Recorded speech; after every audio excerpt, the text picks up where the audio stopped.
Sports fans, we're back with another episode. This is Moving the Needle podcast. If you are new, I'm Andrew Nyetling, but you're definitely not here to hear me babble on too much longer. We've got man of the moment, really. The off-season started really early, the silly season we call it, with a huge signing just after Mount St. Anne, which I'm sure we'll get into. But Andy Kolb, welcome back to the show. We've had you on when we talked all things your past, from car mechanic to World Cup winner. How are we doing? How's the off season? How is pro life? How are we doing? Yo, thanks for having me again. I was actually just thinking about when was the last time I was here? 3 years ago? Was it after my first? Yeah, it's Podium a while season, now. I think. It's a while now. Yeah. So Yeah. Quite a few things have happened since then. And yeah, lately, I think the best thing, joining the syndicate, which is insane, and yeah, just doing really good in general, loving life, training is going well. Yeah, can't wait for next season already. Did you expect the sort of feedback and positivity of that signing? Like, I looked at some of the posts, and did you think that would be the case? Like, because I think everyone felt how authentically stoked you were. Like, it looked like you were a 12-year-old kid, it seemed, putting on that jersey, like a surreal moment. I mean, it definitely was, and it still is. I still need to pinch myself sometimes and just take it in, because, I mean, it's a syndicate. It's definitely, for me, it's the sickest team out there. And when they started talking to me last year, I was like, no way I have a chance to go to this team, because to be honest, I never thought I could be there, because it's like a team of legends. And yeah, then it happened. Also, it happened early, like you said, which was super cool, I thought. And I think the cool part was also nobody was expecting that I'm joining at this time. So it was like literally 2 days after the last World Cup, and everything got announced. And yeah, the feedback was insane. I have said it a bit on the podcast, and I think you proved the point. I've always said it'd be really nice if the contract cycles ended a little early after the last race in your last year, and then you could have silly season, like test other bikes, maybe put it on social media, get us all excited about where you might go. And then now you've had longer on the bike, and you've done more media than a lot of other people that definitely were signed. We knew where they're going, and then like your former teammate, Ocean, like he had to wait till January to release the news, and Dak Norton as well, like I had him on the podcast. They all had to wait. Yeah, I think for me, obviously, with the YT disappearing and everything else, it was kind of like an easy decision to go early with a team. But even then, like other riders, like you said, Ocean, Valley, they waited longer, which I didn't really understand.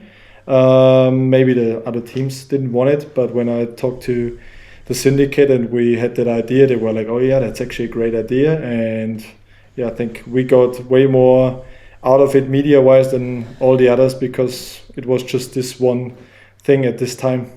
So yeah, it was pretty good. And you clearly knew you'd signed the deal, well, potentially well before Mount St. Anne. Like, you had a great Mount St. Anne. Is that probably a little bit because you knew about the deal, or when did you sign the deal? When did I sign the deal? It wasn't actually too long before. I think just a couple of weeks, like let's say 3 weeks before or something. But yeah, I think it was also part of it that I did well, but also it was a lot of thoughts like, why am I still here? Why am I still trying to go fast? Like, I have this new opportunity coming up, and I'm pushing this other bike so fast, which I didn't really feel great on the end of the season, after trying the Santa Cruz early in the mid-season. And I don't know, it was a bit of a weird situation, because I just thought, why am I still doing this? Like, I already have signed this contract, and I don't know, I didn't really feel right, and I didn't really want to do too good for that other company anymore. But then I just realized again, why am I actually racing? I'm racing for myself and not for a brand. And I think that was the mindset I had in the race day. And I wanted to go fast for the crew as well, which was there. My mechanic, team manager, everybody put a lot of work in. And I think it was more also like giving back to those guys and not thinking about the stuff which was going on behind YT.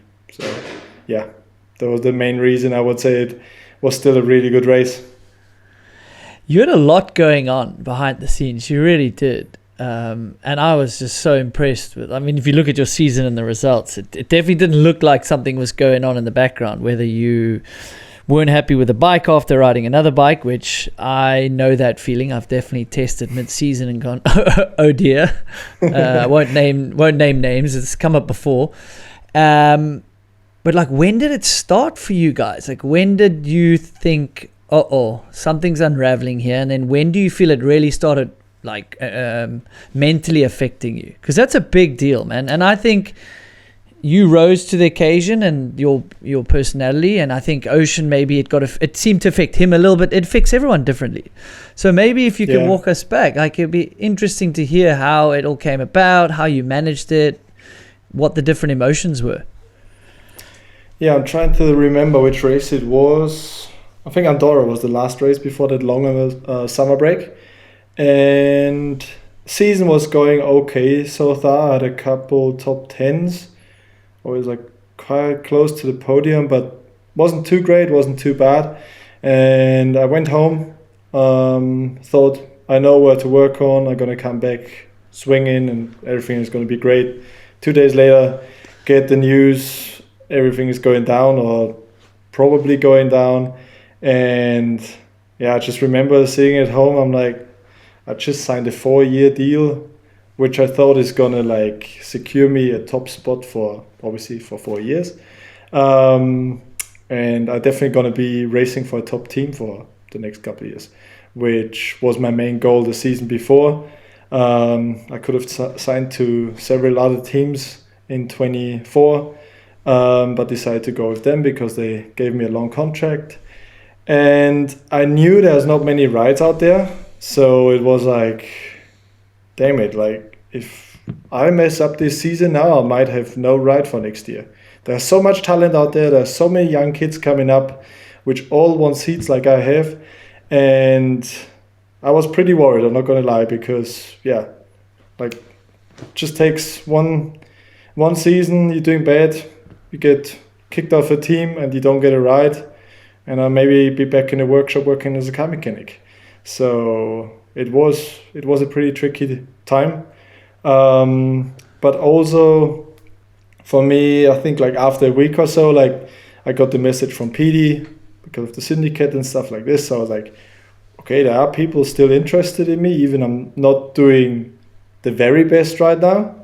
I think I'm also pretty self-critical sometimes. Like I was still doing like solid top 10s all the time. But then I was like, okay, this could be a really good chance because I thought YT, when I signed with them, I was very happy. But after a couple of weeks, I already realized, okay, something's going wrong in their company. Like you could tell like by things Ocean and Vali told me, it was different in the past. I'm like, okay, this is not really a good sign. What's going on here? And already in the off-season before the World Cup even started, I could already tell something's in the bush here, like something's not great. And I think all in all, I'm pretty happy everything happened like it did because now I'm there where I always wanted to be. And yeah, I mean, like you said, it was a tough season. Mentally, it was really tough to focus at the rounds after everything came out, especially World Champs, I remember was tricky. Like the truck didn't show up anymore. Everybody's coming over. Like what's going on? Like there was not a single minute where you're not talking about what's happening. You know, you just want to focus on racing and having fun. But on the other side, it's just this other thing, and you need to talk about the whole time. So it was definitely tricky. But I've been in situations like this in the past before. So I think I had it handled pretty well. So yeah. No, you definitely did, and that's totally interesting. For us, it's kind of a topic to speak about, right? We're like, we want the best for the team, right? The riders and the mechanic and the team managers doing so well.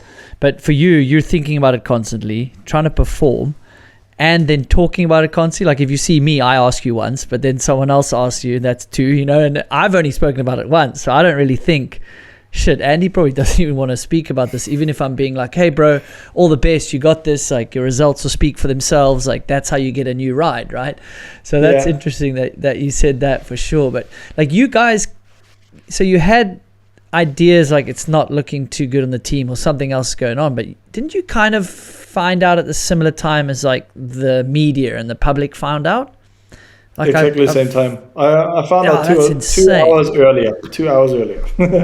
That's pretty much the same time. Yeah, literally the same time. So yeah, it was a bit of like a if you don't check your phone or answer the call, like you might see it on Pink Bike before. Oh yeah, for sure. before you got the call. Be like, what do you mean I don't have a job? Yeah, that was pretty hectic. I'm not gonna lie.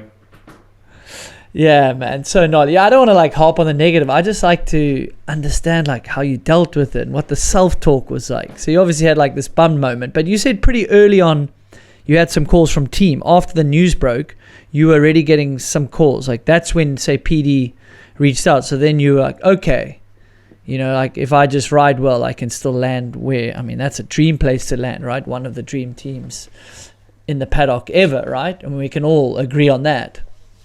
Yeah, I had a couple other good teams coming up, but the Syndicate was definitely, as soon as I just got a message of PD, which wasn't anything close to like, we want you on the team, just something like if I have time one day. So I'm like, if something's happening with the Syndicate, I'm going to sign. I'm going to pay money to ride for the team kind of thing. You're like, yeah, I'll make time if we need to talk. Like, must I fly in? Where do you want me to fly? Yeah, literally. Especially when you get it from PD, right? Like I can see with Greg, like phoning the rides and stuff. It's really cool seeing those guys in the sport with what they've done. Like they're not racing now, but they still, I mean, with what they've done, you just have all the respect for them, right? Like when your phone, what's it like when you look at your phone? You're like, well, when you realize it's PD. Yeah, it's insane. Yeah, I mean, I know PD quite a bit, I would say. Like I talk to him at the World Cups all the time. Before. But still, like getting a message just random is like, what's going on? That's weird. I was super stoked. And yeah, I mean, the whole crew, it's not just PD, it's literally everybody in the team. And like having Jackson as a teammate, I mean, it's so sick. Yeah. And what do you think you learned about yourself this year going through all that stuff? Like what's the weirdest thing that you think you learned, and then what's like a positive thing you can use going forward in your career? The weirdest thing, it's a tricky one. I would start with the most important thing I think I've learned is just do it for yourself and not think about anything else.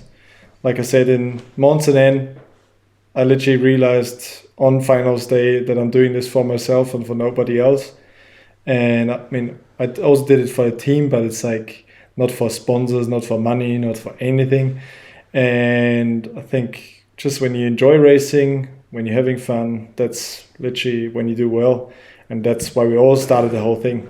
And so many people always say that, but it's easy to forget it. And the weirdest thing, that's a tricky question. Don't know if there was anything weird and everything was just so unexpected this season. I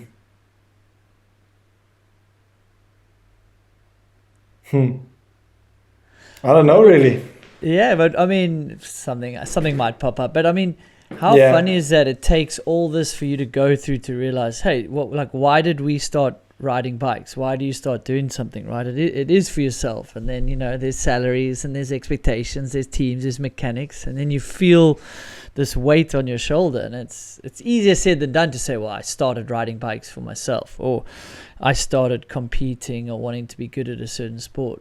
It's like you have to always learn to go back. But it's crazy what it takes to force you to realize that. I mean, if people don't know your history, like you were working as a car mechanic before you were a pro, like you were going down that road. It's almost this weird bonus that you're a pro downhill at the top of the sport. Like I love that story.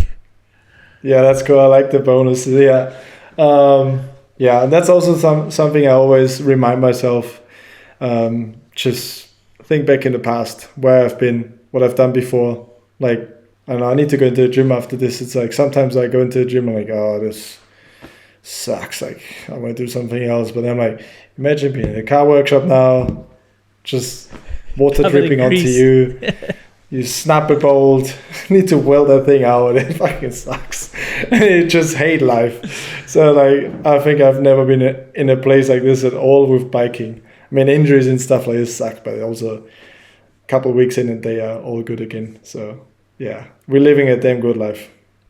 Yeah. It doesn't make it an easy job just because it's an incredible fun one, or we're fortunate, or was, So yeah, it's cool to hear those stories for sure, and it's pretty much human nature to get used to what your new level is, to get used to getting paid. And I always think it's so ironic you signed a 4-year deal for stability.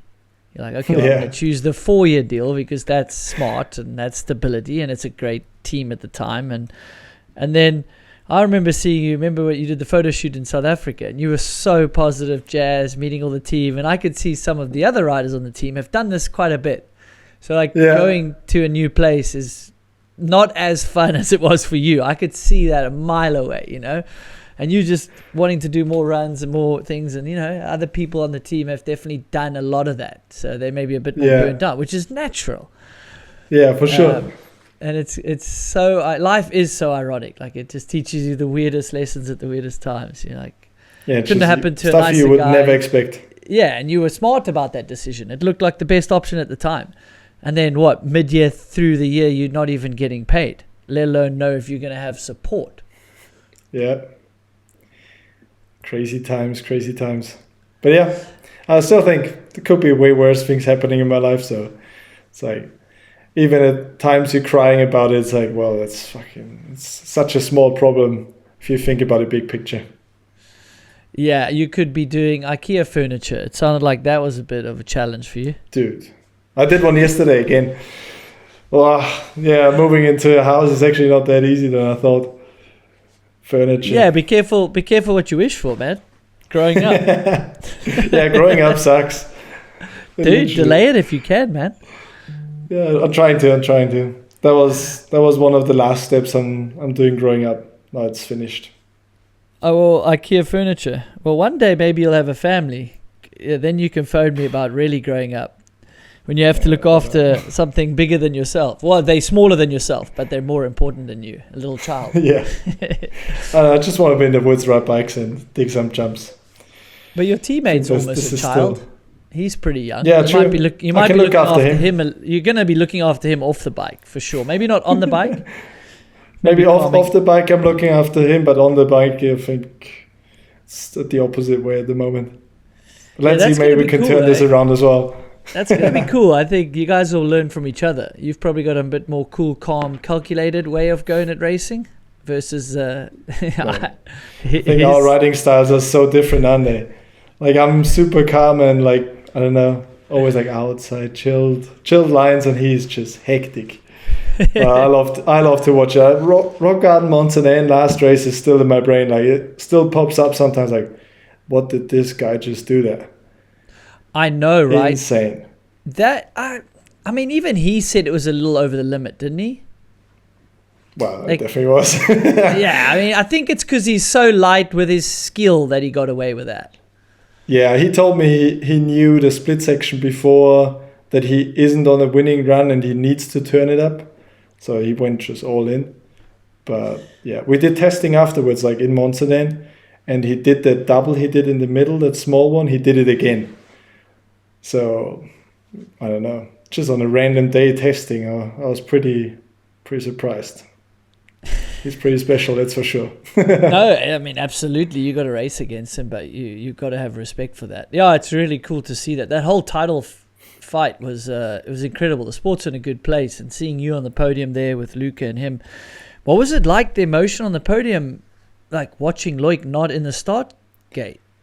Being there on the side, because I'm just watching. I was kind of shocked, to be honest. It was pretty weird. Like on one side, I was super happy for Jackson. I mean, like upcoming teammate. I really like Jackson anyway. I wanted to see Jackson win because Bruni has won way too much already. I also like Bruni a lot, so it's not like I like one more than the other. But yeah, I was kind of like a little bit sad because you couldn't see Bruni at all. So it was like, what's going on? Like, is he sour or like, I don't know. It was just weird. Nobody, you could tell like Jackson was like happy for a second and he was sad again. He was happy. Like he couldn't really process it as well. And yeah, I mean, otherwise I was just stoked. Like podium, Luca smoked me by 1,000, which still like what's 1,000? Like, how can this happen? Imagine Jackson would have had a flat tire or a crash. I would have been second because of 1,000. Man, I would have been so angry. Like, I would still be angry, I think. No, you're not allowed to be because you're meant to be appreciative that you're not doing car mechanicking. No, I'm kidding. Yeah, 1,000. No, that's... What the hell? Hey, man, everyone's problems are like their biggest problems at the time, right? If you compare life. Like, oh, why are they moaning about spilt milk? You know, the saying, like, spilt milk. It's like, well... Maybe that's the biggest problem they have currently. And that was the biggest problem you have, is getting beat by 1,000th of a second on a long track, right? That's a long, brutal track. Yeah, I could not believe that. No, racing is brutal, but sometimes you have to laugh, I guess. Yeah, it's a bit of an anticlimax for sure. Us as fans, I mean, the script those guys were writing, you know, like Jackson got beat in the Q1. Loic did everything he could, and then Jackson delivered what he needed to do, the best, fastest time at the time. And then Loic just, you know, luck of the draw, just had that crash. It's actually just, it was crazy to witness. It is brutal. Really, really brutal to witness. But yeah, it made for good drama online. A lot of haters took to the keyboards, which was funny. Yeah, that was they didn't have the full story. I mean, that was insane. I mean, We've spoken about that a lot. I wanted to see Bruni coming into fourth behind me, so Jackson would have won, and I would have been part of him winning. Because I spoke to my teammate, or to Seb from the Syndicate, the teammate at the time, and I told him I will do everything to help you guys. So that would have been like the perfect scenario. That would have been crazy. They would have and been also like, in Lake Placid, I was one position in front of Loic and one behind Jackson, so helped them there already. So it was perfectly on the line again. That's that's F1 insider trading in F1 style. That's cool. Bit of brake check in the last section. Totally for sure. That's rad, man. And so when we were texting, you were like, "Sorry, dude, my phone blew up." What was the coolest text you got when you signed, or a surprise of who you heard from? Another tricky question. Everybody messaged me. I don't know. Yeah, because I think, you said, my phone blew up. Sorry, dude. Literally everybody messaged me. Like so many guys from other sports even. And I think the nicest message I would say was from Jack Moyer. He put a story up. I think that I really liked that one. He reposted my signing video. And it said he put all the shit on the side in the season, focused on himself, and got the dream deal signed. And I think just seeing that from a guy like Jack Moyer, which a guy I always looked up to, I really like that one. Yeah, that's cool. It's really nice to get it from him. And you're right, you're an inspiration, you know, you're like the sort of, as we've spoken about, you know, your history before the sport. I think it gives a lot of inspiration, like, to bet on yourself and just let the work and the riding speak for itself. It is cool. And like you said before we even came on there, I was like, oh, look at you pro. You got your Syndicate shirt on, you know, and you said it still feels surreal. Your Fox top, but you know, you're buttoned up for success. You know, and you said, oh, it just sometimes still feels surreal. Yeah, it does, for sure. And I mean, also from the Austrian scene, everybody was just so stoked, and seeing the local scene like being so happy with me, I think that's just so cool. And how was team camp / Supercross A1? Because that seemed like I don't know if that was a team building exercise, it seems, so that's a nice perk. I have no idea what it was, but I would say it was the best team camp I've ever had. Supercross, never been to one, so sick. We did some sick buggies in the desert. with Ricky Johnson. I guess you might know him. I've heard of the name, yeah. Supercross legend from the past. And he took you to the buggies, to do the buggies. Yeah, he's a buggy driver now. So we've been there with Fox suspension. We had some super cool buggies with live valve. And no way. Then we went up to Santa Cruz for some bikes and just got to meet everybody in the company, like literally the staff from building the wheels to the CEOs. Yeah, just really cool to see the passion behind those companies as well, like Fox Racing, Fox Suspension, and Santa Cruz. Like you can tell they are in this team or like working with each other because they really have a big passion for it and not just we're chasing numbers. Did you jump the buggy? I saw some Instagrams. Like, no. I mean, a little jump, but the big jump was Luke Johnson, the son from Ricky Johnson. And do you think you would do it after a few more days to get comfortable? Or is it like them coming to watch you ride downhill and go, not a chance, can I ride downhill? And you go. If we would have been on our own, we would definitely have done something stupid like this. Because like Jackson tipped it over once, Felix tipped it over once, and I don't know. I think if we would have been on our own, we would have been in trouble. But he jumped with everybody in the car. It was a 4-seater with the one he jumped with, and I think the third jump he snapped the steering. How do you call it? Steering rod. Probably the steering column, they might call it. Yeah, like the thing that goes down. I guess maybe it was bent first and then it snapped. So, yeah. Good fun though. Dude, so much fun. So you were in the car when they jump as well? Yeah, that's it. Are you a good passenger or bad passenger? I'm quite a bad passenger, even with like a pro. Yeah, I would say I'm pretty bad. Like every time we swapped around drivers all the time, we had like 6 buggies, I think. So it was always like one driving, one passenger. And every time someone else, like Woody, Jackson's mechanic or someone drove, I was like, this feels so sketchy. But then I got onto a driver's seat, like on 2 wheels, just sketchy as. So yeah, I'd rather be the person who fucks up than the other one. Oh, for sure, man. I remember we were at Seat at Laguna Seca, and then we went, Mazda was sponsoring, and then we went around the circuit in like, it's not a great Mazda car, so it's not that fast, but then you go down that corkscrew, and I know as a professional driver, but I was, I just would rather be driving even if I'm way worse. I don't know. I just feel, I'm the same. I guess that's downhill, right? You're in control. Everyone thinks, oh, you're crazy, you're mad. And I try to explain to people, yeah, but we've done course walk. You know, most of the time, bar maybe Jackson and Amory at stages, like you kind of have planned your run out normally, I hope. Yeah. So it's like kind of safer than it looks. No, for sure. And I said that at the buggy camp that it would be sick if you could do the same on downhill bikes. Imagine you could bring people with you. Like, yes. Come on, I show you. Well, you can't. That would be so sick. People would love that. There would be a new respect for it. Like that and motocross, right? Motocross has sidecars. Imagine Roxon asks you to get in the sidecar. There's no ways. No way. No ways. Or a motocross Supercross tandem. Is gnarly. Yeah, talk to me. Supercross. I've been to a few. Really cool. What did you think? Insane. Like when you see the whoops in real life is a bit of a different thing. Just seeing the size of the jumps, just the whole show is so sick as well. I guess it's a bit easier for them with the stadium and everything. But yeah, fuck. I'm a big fan since more than 10 years now.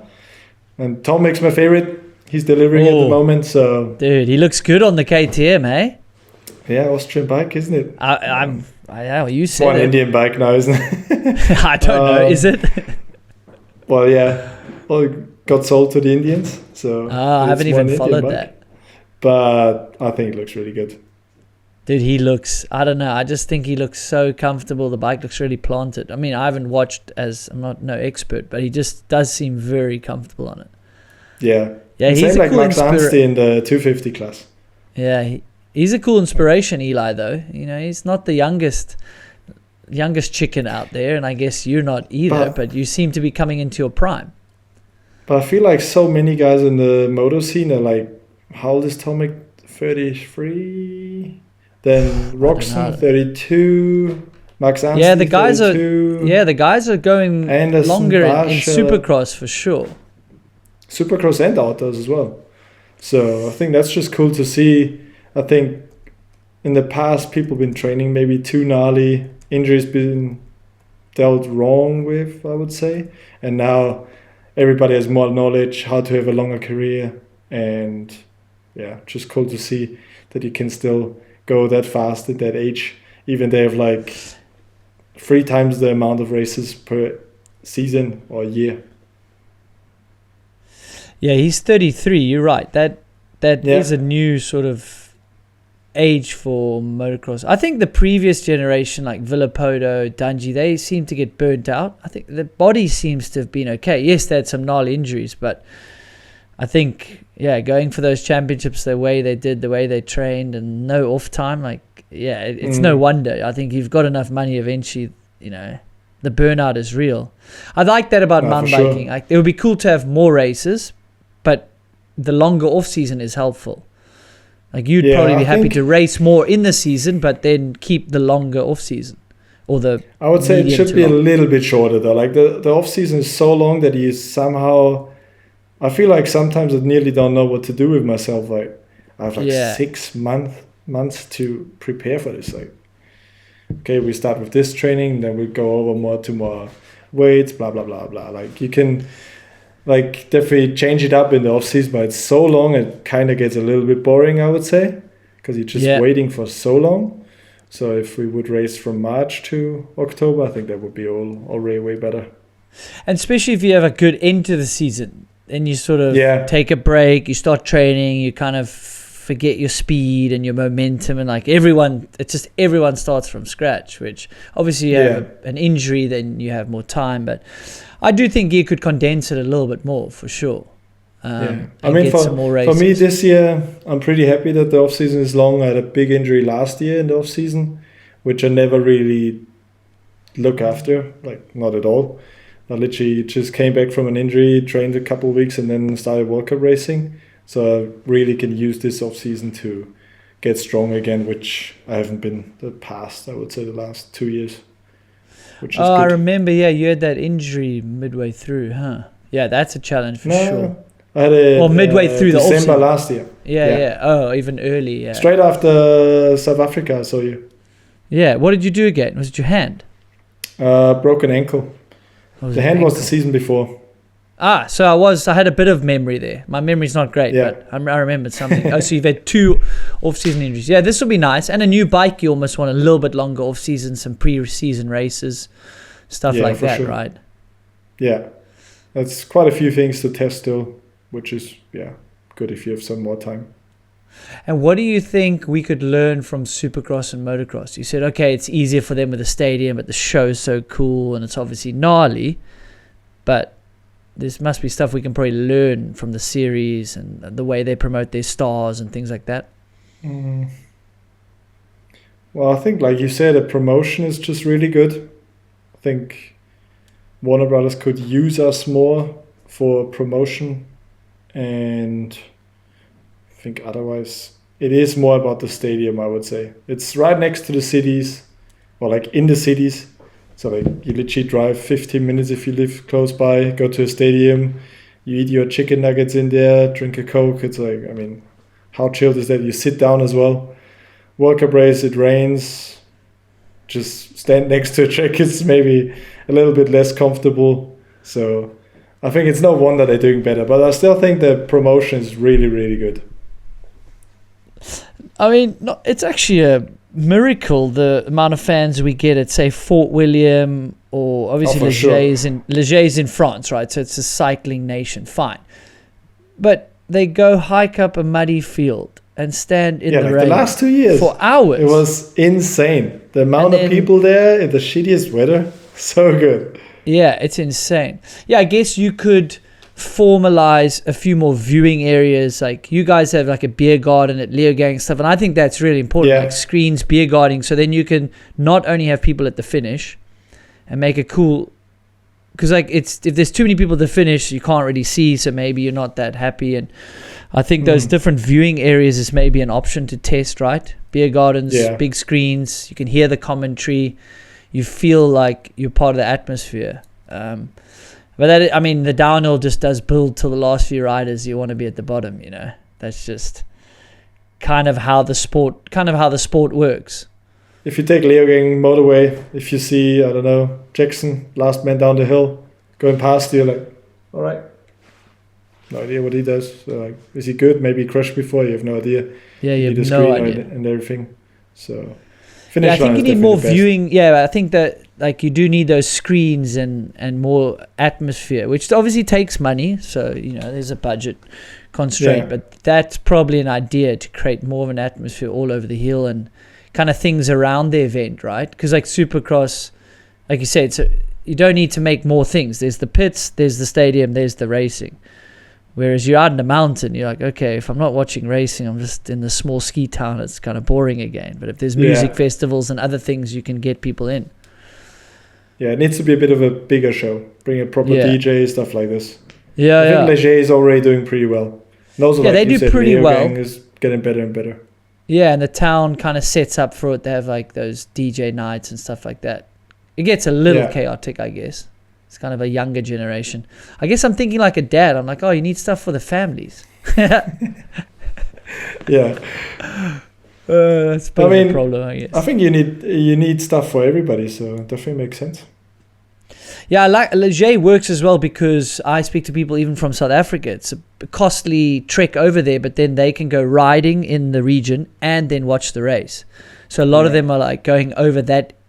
Even though it's busier, they're like, yes, I can watch the race for a day or two, and I'm riding with my buddies and having beers down in Moorside. So they have that sort of atmosphere. I think that's what the Germans and the Austrians do in Leogang. They also come for a longer time and ride there. But I think Whistler is going to be really good. Oh, I mean, Saalbach everywhere. Oh, yeah, they just ride in the region. Yeah, true. Just not on the Leogang hill. Whistler's going to be cool. Is the sun okay like this, or is it too much? It's a little bit much, but I don't know what we're going to do about it.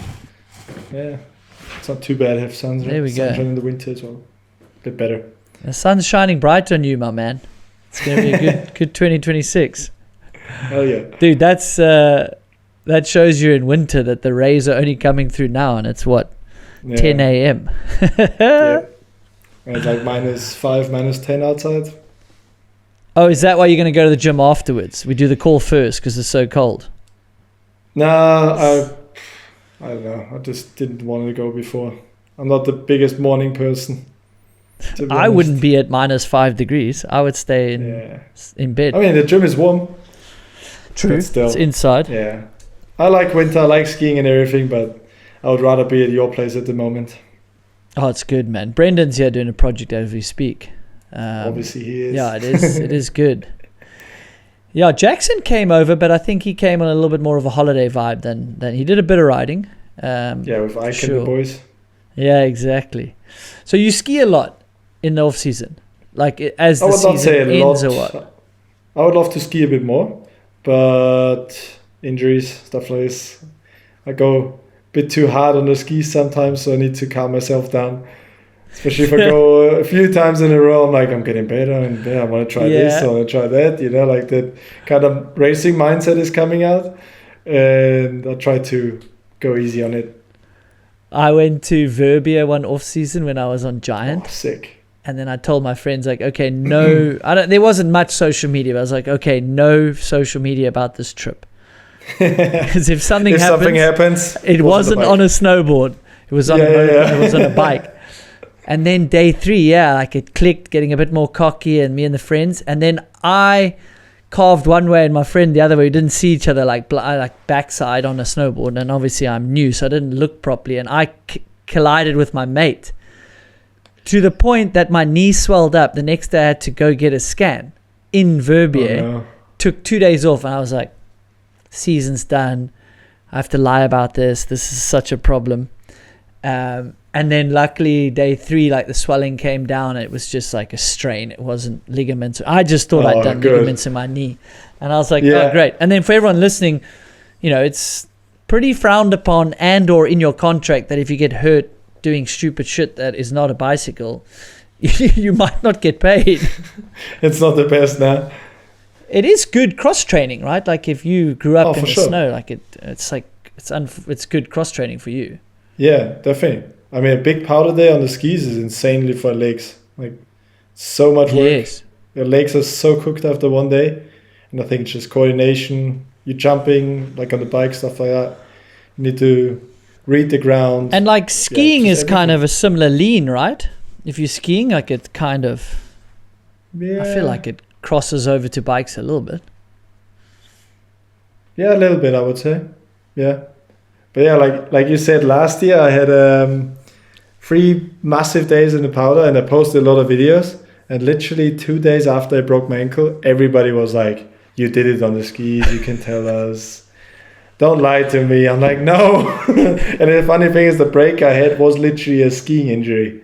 Like, Really? they said this happens in a snowboard boot, they said.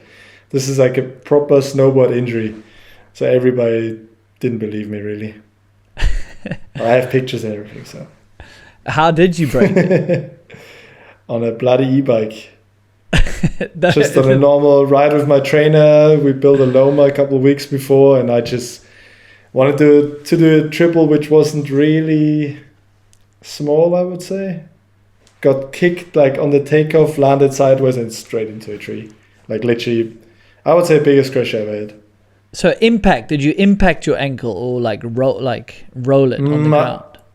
I can't really tell you because I hit the tree pretty hard with my head. Shit.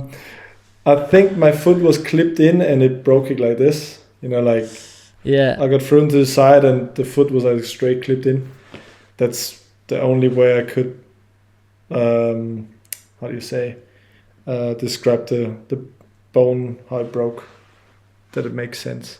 But yeah, that was a super stupid decision because I felt bad on that day and I was already like, oh, I don't really want to ride, I'm tired, blah blah blah, and then you go fast and this happens. So yeah. That's when the ego takes over. I mean, turns out you might as well just do some more powder days on your skis. That's it. Would have been way better. I should have stayed on the skis. I mean, powder's way softer than dirt and trees for sure. Who are you still training with? With Pickle? Yeah, Pick is my riding coach. I got Yeah. Philip. He's the national coach from the Austrian national team. He's my physical coach. And I have another new coach for, how do I explain that? Like some sort of like athletic stuff, like running stuff. So I'm getting my ankle dialed in again. Are you having to do run? Are you running? Yeah, like, you know, like weird movements. Like, It's So probably, like, in English we have a biokineticist. Like it's one Yeah, of that could the be people that help how your body moves. And if you have like issues, then they give you those That's really it. annoying exercises that are boring, but they're really helpful. that's like, it. But they maybe cook that's you. what it is. Like, Oh, I do a for lot sure. of stuff for my hips and everything because I think I'm just out of balance from the last season, not training right and racing with a lot of pain and stuff like this. So yeah, I love that stuff. That's great, man. So what rider arrives at the start line in 2026? Like what's Kolb like under the Syndicate jersey after last year? Like who do we see, you know? Hard to tell at the moment. Can't tell you yet which pace I'm going to show up with, but I think by the first few testings I had with the team and literally after 2 days in Schladming in the summer, I can tell you, I would say, that it's definitely going to be good. I'm pretty confident that the bike is exactly what I need, what I wanted, and I feel like just the whole platform is so easy to get dialed in with because you can tune the shocks. I got the new fork from Fox now, which feels great, which I was actually pretty scared of because I'm always a bit scared of changes, but then it turns out it's really good. Yeah, I think the setup is insane. If I get my body to 100% again like it was 2 years ago, we're hopefully going to start the season like 2 years ago and fight Jackson at the very top. Yeah, that's gonna be fun. Yeah. You got your teammate that you know is gonna be good. But I mean, it's a good benchmark as well. But the atmosphere seems fun. I think that's why people liked it. Like you do seem like you'll fit in, you know, with the relaxed relaxed vibe, and some That's what riders they told me as need well. something different, right? Like every team is different. Like Syndicate might not work for everyone versus Scott versus Specialized. Like, you know, if you're forced definitely, for sure. forced to be a rider, you're not. That can be way worse, and it's quite a challenge I see with some teams. They build a team environment that they want to have everyone fit in, and it's not like you shouldn't be allowed to do anything you want as a rider. I think that can cause issues as well. But I feel like some teams want to box you into a certain style, or hey, you know, we don't ride around the pits and talk shit. We stay in our little cocoon. You're like, no, that's not a distraction. That's helpful to the mood, you know. And some riders need to do. I don't know. I've seen that a little bit over the years, which, I mean, I can understand why it happens, but I do think, there's a sort of a happy medium to keep a rider happy. You need guidance sometimes, but I think you also need to stay true to yourself. Because it is such an individual sport. Yeah, that's it. We're on these teams, it's not a real right? team sport, yeah. Like it's kind of odd, right? We're on this team, but it is still you going down the hill. So it is odd. Things need to work for you, you know. But yeah, so far so good. Like I feel like I fit in very well in that team. Everybody is super chill. Everybody helps each other. And I've never had a team before where the communication is that good. So that's... And what's the full roster? Have they announced it? So Nina's still there? Nina is there. Ellie is there. Ellie is moving up into Elite. Okay, so there'll be 2 elite ladies. Yeah. I think she's going to do pretty well as well. And Nina as well. I've been to the gym 2 days ago. She's near stronger than me. Pretty insane. Insane. Jackson, me, and Felix Jr. Yes. Yeah, of course. So does Nina stay nearby you? She lives in Innsbruck now, yeah. So that's 2.5, 3 hours away. Yeah. Are you closer to Schladming or still in around that area? I can literally see Schladming right now. Oh, the dream. I moved closer now. Even closer. Are you closer to Schladming? Yeah, I was 15 minutes away, but now I'm 5 minutes away. Okay, so you basically... 15 minutes too much. I need to get even closer. Yeah, for sure. You can ride your downhill bike 5 minutes. That's cool. So you're basically in Schladming? Yeah. Nah, it is my place. I love it. That's very cool. Very, very cool. Is that like the one track you could ride forever if you had to just choose one track? I feel like if I was forced to, I could. I think I would definitely do mid-station, red line into the downhill track on the bottom. That would be my run all the time. Maybe swap it up with a little bit of the Jack Lambert trails, like a bit of Lomi stuff. Yes. Which we made last year. Then you got everything in one run.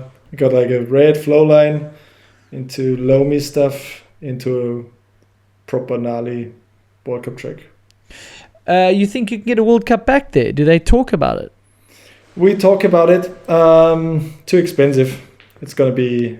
To host one. Yeah, to get the budgets over the line. Yeah, they don't get the budget for that. But maybe, let's see. We're pushing.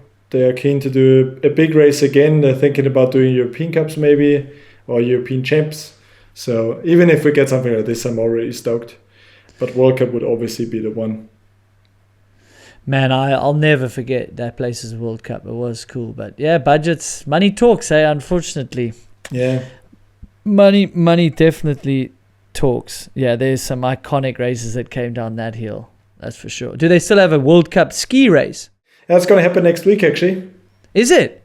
Yeah. Might be a marshal that day. You are?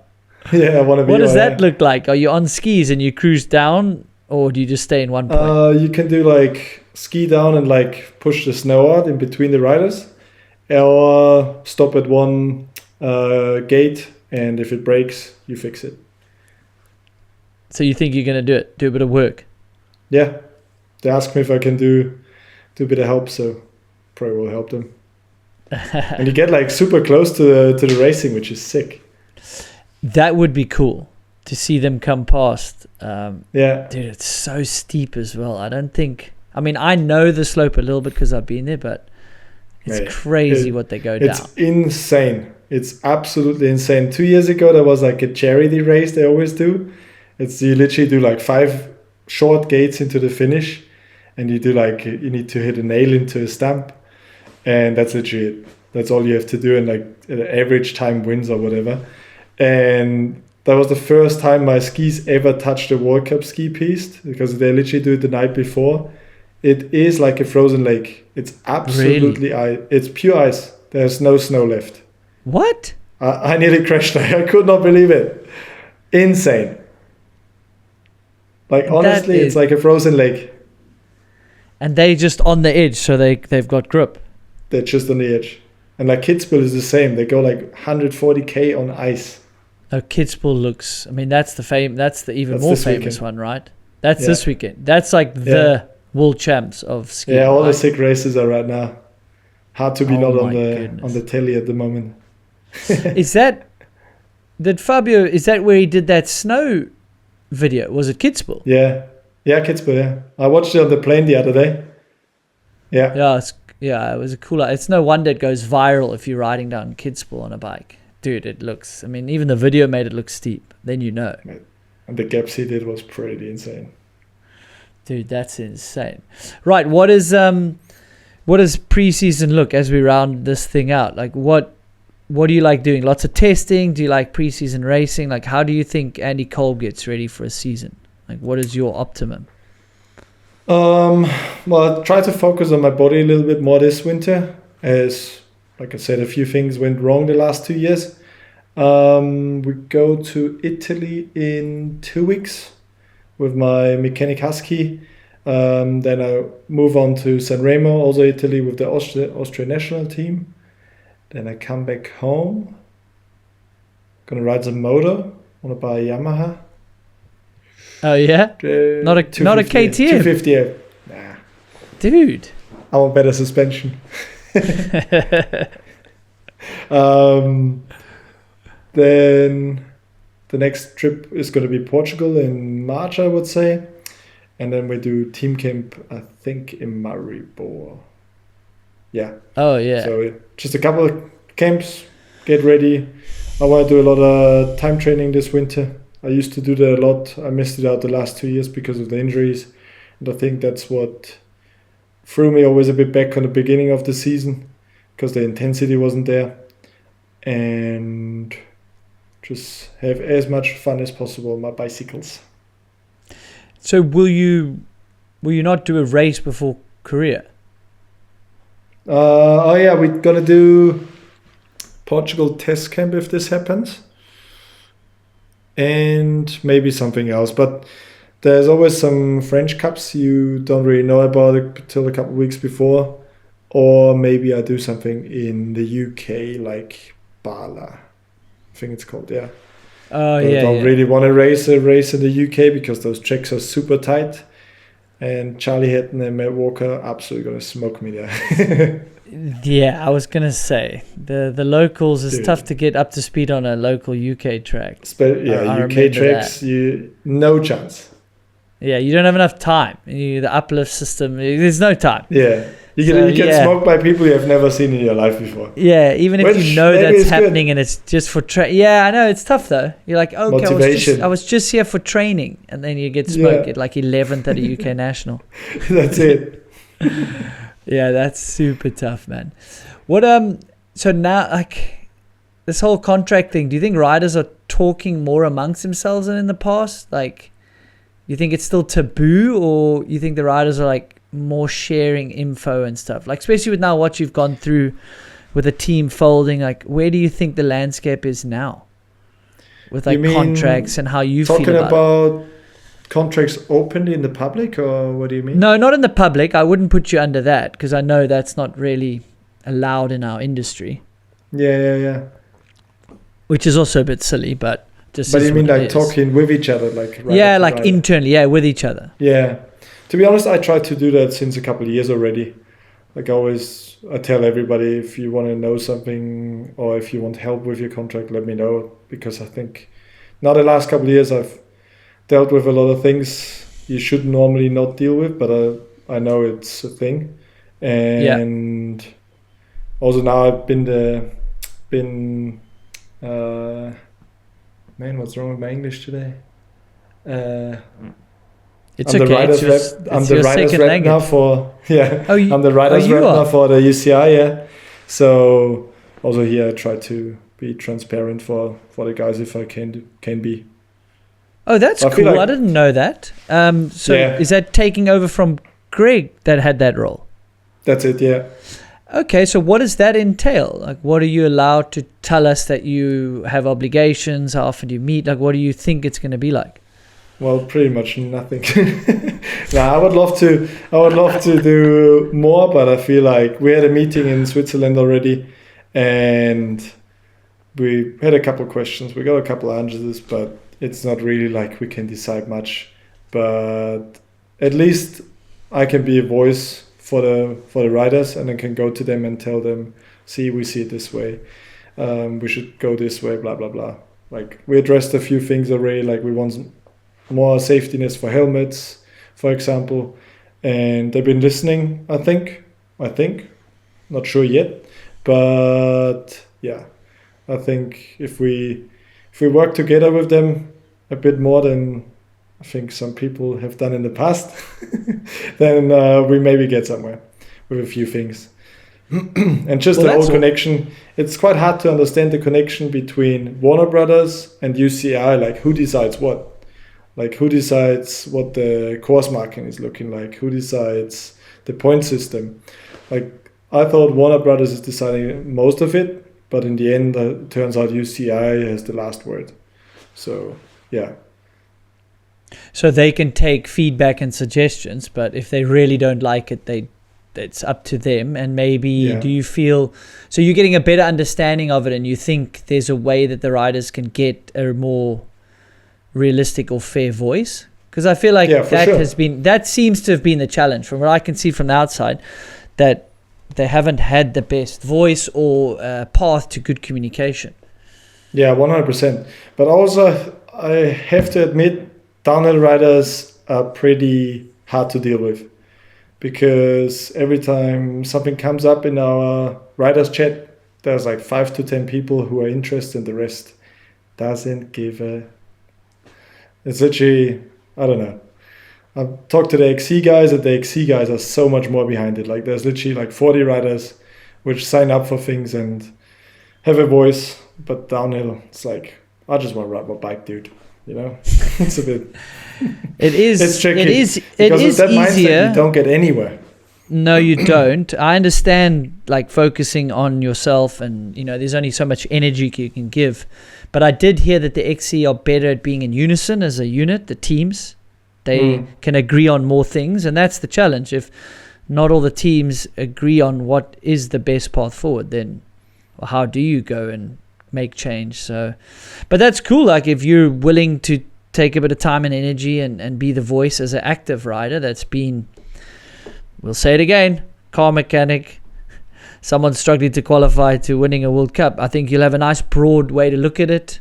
That's it. That's why I signed up for it. Yeah, you can't just look at it from the top down. You've got to look at it from all angles, Yeah.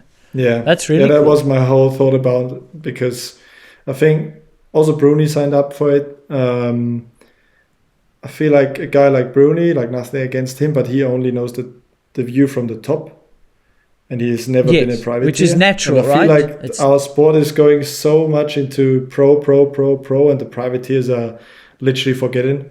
So I hope I can still push for that side a little bit.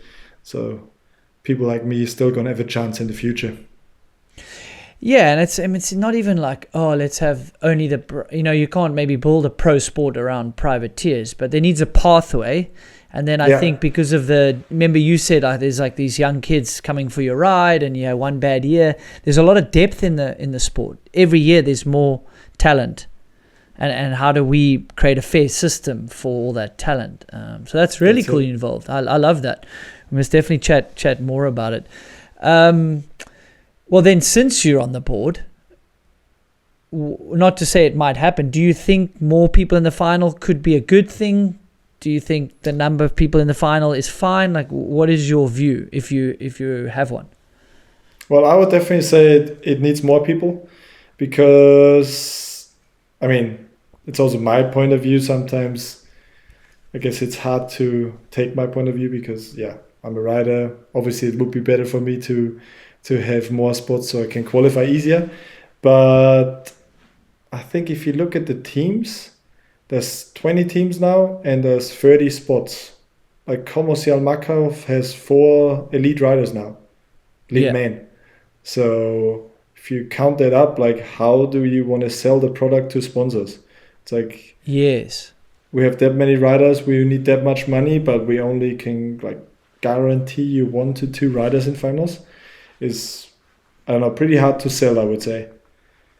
It's a very, very good point. I've noticed that as well. I think the product is cool, and if they want the system of the teams, but in the rules you're allowed up to 4 riders. So a lot of teams will have 2, if not 3, because of an injury.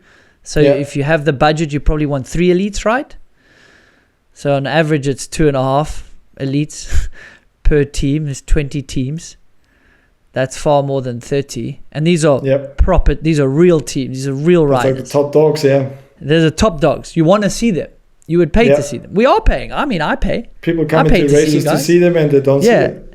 So in person, you want to see them in practice, like on site. There's an argument. So I think I don't want to harp on too much. It's I don't know if you know the saying beating a dead horse, but I don't want to beat the dead horse too much. But I think we see eye to eye there. I think with the system they're creating, I would hope to see more. I think that's a positive way of spinning. I think it would be healthy for the ecosystem of the teams being there, like the trucks. Those 20 teams are investing a lot of money. They look good now, So I understand making it a little bit more exclusive and professional, and then it looks good on site. But you've got then you're going to hear it, and you're going to hear it at the meeting. There's probably about TV time, the show. Yeah, but I still think that's not the thing, because if you add 10 riders, you don't even have to give them the 3-minute gaps what we have at the very front. Give them 1.5 minutes. That's 15 minutes. What do you get more? I know. You're telling me you can't find what's 15 minutes? That's nothing. That's literally nothing. So I don't think it's about TV time. I think they just don't want to give up on that. But I've heard some changes for next year, which I maybe should not say here. If that's happening, I think they need to change something. So let's not spoil too much now. No, we won't. No. I'm not here to spread rumors and no. I think I'll text you off air. I think I know exactly what you're talking about. And if that's the case, there's going to be more people in the elite final or the elite field. Yeah. Dude, even now all the juniors are coming up. Dude, it's insane. Juniors are coming up. Side topic. Juniors are coming up. Quite a few of them. Quite a few fast guys, yeah. Quite a few. I think it's sick. I can't wait to see him. No. Ace, Max, and Till, those 3 in particular, they're going to be insanely good. And I think, and an elite number board at the top of the hill is different, dude. It feels different. Oh, definitely. But I still think they have enough. How do you say? Knowledge and everything already. I mean, they've been with their teams already, traveling, racing the same tracks, and it's just been going so fast already. Like Max and Ace at the times they did this year already. We know where they would have been in the elite, so it was the same with Jackson and Jordan, and they both came up and also won already. So I'm really impressed. There's one thing being fast and the skill, but I don't know. I just felt it took me a few years, and I guess you as well. Like, how do you go fast for 4 minutes? Yeah, like you still got to get down the hill over 4 minutes and racecraft and handle the pressure. And these kids, hey, they started earlier, right? Like they just started earlier. Like Finn Isles was a course sweeper for a whole year at World Cup tracks before he even went into juniors for 2 years. That's different. And I think that's the thing now. They just start riding earlier. They have so much more knowledge. We're 10 years old. They literally just grow up so different to us. I mean, I didn't even grew up with riding bikes. I was skiing till I was 15, and then 16 I started riding. Yeah. So they go top 10 elite pace where I started to race and ride downhill. So I think it's a little bit different to what your generation, my generation has done to them right now. But I still think they get to the top quicker, so they're at the same level like us, let's say, but to get faster again is another step. Yeah, there's certainly different levels of experience you need, and then you have some challenging times, and without experience, it's to get back and to trust yourself. What would you tell some youngsters maybe going through challenges or some contract issues like you had? Maybe what would you then try teach them? I would say you've learned you've been forced to learn quite a lot, you said, over the past few years with these contracts. I would say speak to people. Literally just, I don't know, if you're a junior rider, you're about to sign a deal with someone and you don't know how to handle it, come up to me, for example, ask me if I can help, ask someone else, whatever, see if you can get some knowledge out of some people, because I think the first couple of contracts I signed, I could have done so much better. I should have taken some things out of my contract which should have been not in there, stuff like this. And just literally just soak up all the knowledge from guys which have been through it and been in the industry for a long time. Because I'm pretty sure everybody's happy to help. Nobody's going to be like, I'm not helping. No, my inbox is there for people, for sure. I have helped some riders, in the background because of, as you said, we've made the mistakes. It's not because we now suddenly smart or we know. We've been forced to make some mistakes, and you can potentially see some red flags. You can teach younger riders about racing. It's literally the same.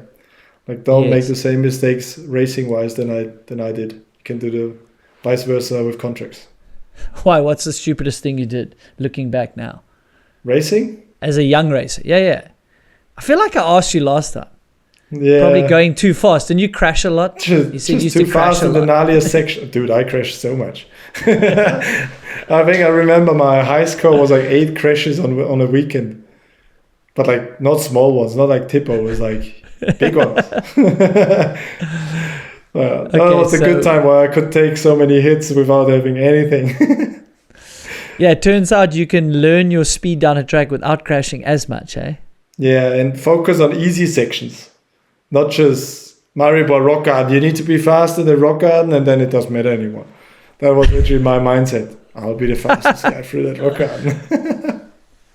Turns out that's where your race can end very easily. So maybe you don't have to be the fastest in the Rock Garden. Or in the next corner. That's what happened to me once. Literally Rock Garden, Maribor went through it like nobody else, I'm pretty sure. Next corner, left-hander, tuck the front. Like how? We've all done it, man. I crashed in the first turn at my home World Cup as well. Same. Not one of my proudest moments. Nerves, expectations. My first Elite World Cup, Leo Gang. Washed it. Yep, washed it in the front first turn. See, just telling people this. If you would have told me when I raced Leo Gang before, maybe I would have not done it. I should have asked. Maybe not. But some things you have to learn, eh? I could even tell you're going to be excited, you're going to pedal harder than you know, and the first turn's going to come quick. You'll be like, yeah, I know that. And then you're going to pedal. That's exactly what happened to me. With adrenaline, and you're going to overshoot the first turn. Dude, I went into that first corner in Lehrgang where it was like the jump into that kind of like bowl turn. I went in it so fast. The step down into the first left. No, right. Lehrgang, like the old Stargate when. Oh, sorry. I'm thinking Schladming. Sorry, my brain's thinking Schladming. Because that would have been that turn would have sucked. Yeah, the first right at Lehrgang. Sorry. Okay, I'm back. Yeah, I just pedaled out of the gate. I think I pedaled through the air on that first little jump. And then my mindset was literally, let's brake as late as possible. So, yeah. Literally went onto the front brake, couldn't slow down, kind of like stopping it already because I was coming so fast. And over the berm. Climb back up, see my coach up there. Even the pros make mistakes. Oh, no. Well, I was definitely not a pro back then. Dude, I am do you remember the old Leo gang that was more natural and muddy down that first bit? You were probably young. You might have only watched. Maybe you weren't riding back then because I'm older than you. I haven't raced it. I think that was my first season where I started riding. No, it was that was still there. I qualified 4th, crashed 3 times before the first split. 3 times. Yeah, it was a bit muddy, but I'm pretty sure it was nerves that helped. 3 times is solid. crashes. That's better than George Brennigan and where was that? Windham? Yeah. Remember that one? Yeah, he crashed a lot. Hey, we all do it. We all do it. That's funny, man. Oh, 3 times is solid to the first split. I think it was 3. Yeah, maybe I'm making the story bigger. It was definitely 2, though. It was definitely 2. It was super muddy and rutty, and yeah. Anyway, I'm claiming 3. It could have been 2. Well, anyway, it's maybe happening to me one day, and then you're gonna come back and talk to me. No, you've learned. You've been laughing about me. You experienced. No, we're laughing about me, dude. I don't race anymore. We can laugh about me all the time. I was filming. No, I wasn't filming. I was helping Brendan pace the drone yesterday, and then the drone pilot recognized me, but only after 3 runs because I had a helmet on. Yeah. And then he's like, "Oh, I didn't know it was you. I didn't know who the other rider was. He's going good, but he's definitely slower than Brendan. I just didn't know who he was." I was like, "Yep, that's too good. That's why I'm here. I'm the calm, slow, steady pace for the drone to follow. Pacemaker. I'm the pacemaker." Where you guys been filming? He's did a Scott project here in South Africa. They built some private stuff, Franschhoek side, and then where he did his death grip. Not on Helderberg, on the side of 2 private farms. Well. Yeah, you do, huh? Let's get PD out here. Yeah. Speak to him. You should. It's good training. If you bring, definitely, yeah. It'll be sunny. Bring a trail bike, road bike. Just been to Cali. Yeah, I know. California, but I mean, it's winter in California, but it's mild, huh? Yeah, you can't call that winter. No. Dude, 20 degrees. No. And dream. Yeah, it's the dream. It's not too hot. My town gets a bit hot in the summer. Andy, this has been great. I had a good laugh. I'm stoked for you. Everyone's stoked for you. Man, very cool how you handled, which was not a nice situation as well. You handled it with a smile on your face and let the riding do the talking. Thank you. Always love talking to you. Yeah, been good fun again. All right, everyone, check out Andy Kolb on Instagram and his new ride, 2026. Definitely put him in your betting pool. Now that he's going to be, Fantasy League for sure. Till the next one, you know what to do. A lot of you are watching this content and you're not subscribed. That's a disservice. I can get Andy on.